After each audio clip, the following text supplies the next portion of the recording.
Hello, si Alvin ang inyong friendly neighborhood tech guy to give you tech tips, reviews, and guides. So, nung isang araw, nag-focus tayo sa Samsung Galaxy A51. Doon naman tayo sa mas maliit niya na kapatid, ang Samsung Galaxy A51.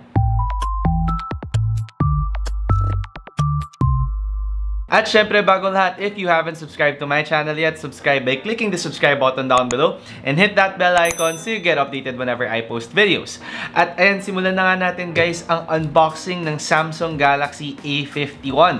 Kamusta ba ang cellphone na to? Ano ba itsura nito? Ano ba features na to? Lahat na to, i-discuss natin sa video na to. So kapag in-unbox natin ang Samsung Galaxy A51, ayan, bubungad agad sa inyo yung pinaka-cellphone mismo. Same dun sa Samsung Galaxy A71. Hindi ko lang actually na-appreciate na wala silang plastic wrap or whatsoever dun sa cellphone. Talagang wala masyadong protection yung phone ninyo. Pero nakabox naman siya, so I guess okay lang yun. Tapos, dito sa ilalim ng cover nyo, katulad dun sa Samsung Galaxy A51, meron tayong mga box para dun sa documents niya. Tapos, tingnan natin. Ayun, same nga. Sa A71, meron din siyang sarili na clear case, which is nice para sa mga bagong phone ngayon. And dito nga yung mga documents niya katulad ng quick start guide, and then ito namang next natin is yung warranty card.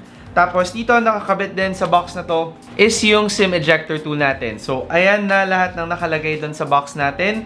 Itabi muna natin tong Samsung Galaxy A51 ngayon para dun sa other contents ng box.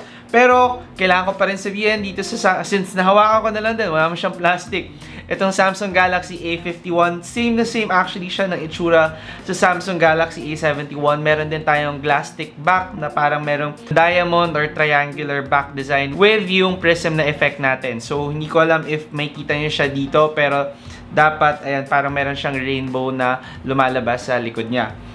Ngayon, dito naman tayo sa mga laman ng box natin. Meron tayong, ito yung earphones natin, which is, ayun nga, meron tayong headphone jack. So, para doon sa mga naghahanap ulit ng headphone jack sa mga cellphone nila, good news, sa A51, meron pa rin tayong headphone jack. And then, dito naman, meron tayong USB Type-C na cord to USB-A. So, unlike nung Samsung Galaxy A71 na USB Type-C to USB Type-C tayo, ito USB Type-C to USB Type-A. And then next is yung Samsung na charger natin. So unlike the Samsung Galaxy A71, ang charging ng A51 is 15 watts lang. So medyo mas mabagal yung charging natin. So ayun na guys, lahat ng contents ng box natin. Medyo mabilis yung unboxing kasi halos the same talaga siya dun sa A71. Wala masyadong pinagkaiba pagdating sa contents ng box natin. So again, iligpit muna natin tong lahat. Saka natin pag-usapan yung Galaxy A51 na mismo.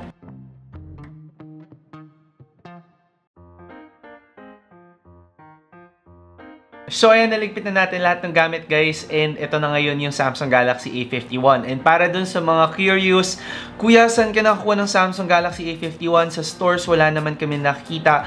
Okay, so for now, pagdating dito sa Pilipinas, ang Samsung Galaxy A51 ay exclusive sa mga telco companies. So kung gusto nyo makabili ng ganito, kailangan nyo pumunta ng Globe or ng Smart, and then mag-apply kayo ng postpaid plan.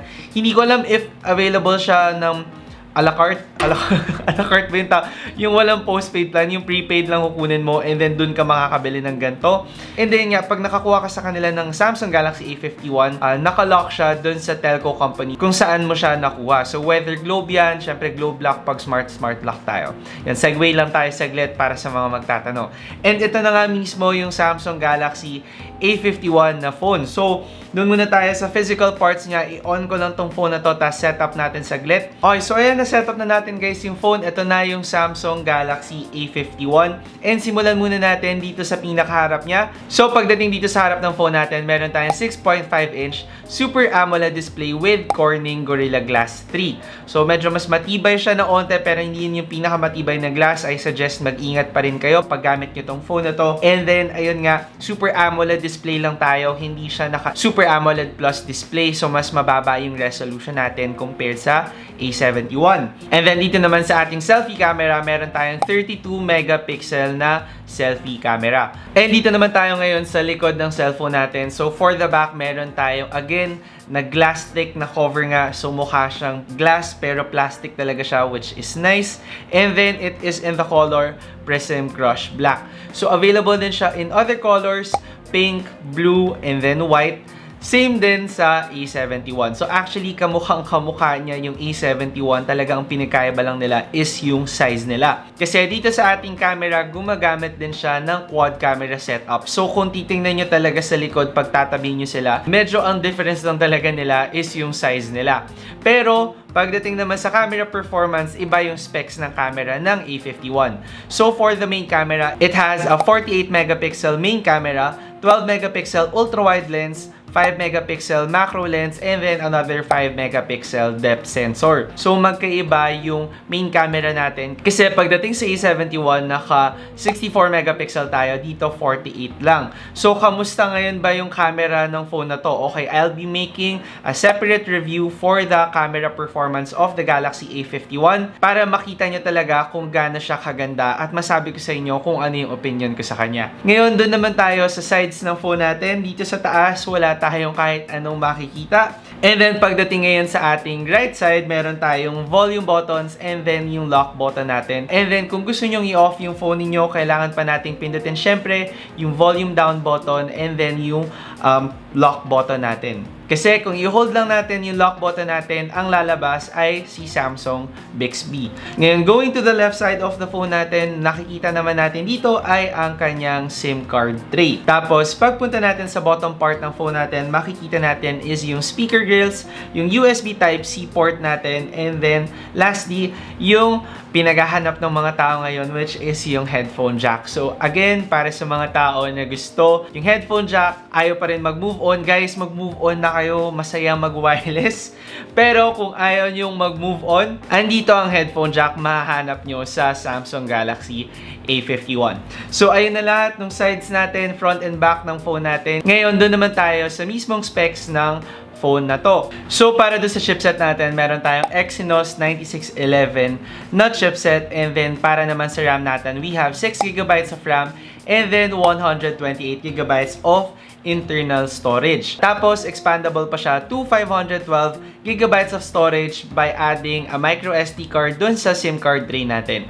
So, sa SIM card tray natin, dual SIM tayo dito guys with an additional space para dun sa ating micro SD card. So, napakagandang bagay nun kung gusto nyo naka-dual SIM kayo, hindi naman magte-take ng space yung additional memory natin. And then, para sa battery natin, meron tayong 4,000 mAh na battery. So, ayan, ang dami nag-correct sa akin sa previous video ko. So, guys, it's milliamp hour daw.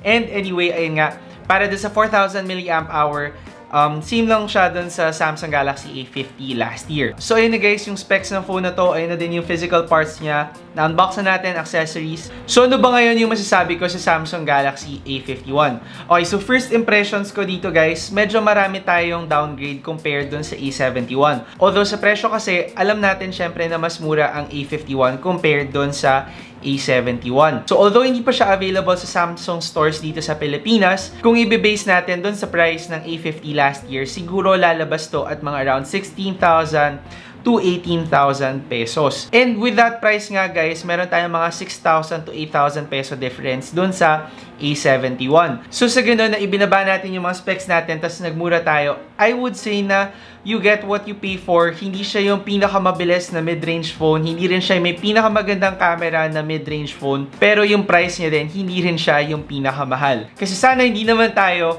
mag-exceed ng 20,000 pesos for the A51. And then, ayun, with the experience naman, still a very smooth experience kahit hindi siya yung may pinakamagandang chipset at mid-range. And then, for the camera naman, although na-try ko na siya for quite a bit, maganda yung camera niya din guys, pero may mga onti tayong compromise. So, ayun yung initial impressions ko guys. Ang main na masasabi ko talaga for the Galaxy A51 is you get what you pay for. So, una-una, gagawan ko ng camera review tong phone na to para malaman nyo kung gaano kaganda yung camera niya.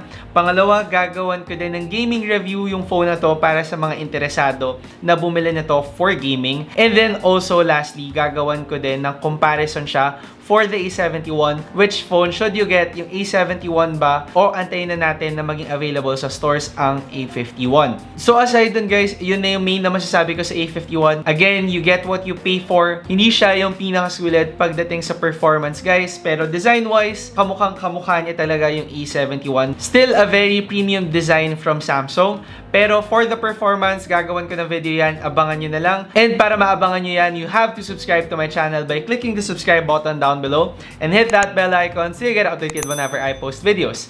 Again, ito na nga ang unboxing and first impressions ko of the Samsung Galaxy A51. Ako si Alvin, ng inyong friendly neighborhood tech guide to give you tech tips, reviews, and guides. See you next time. Ingat!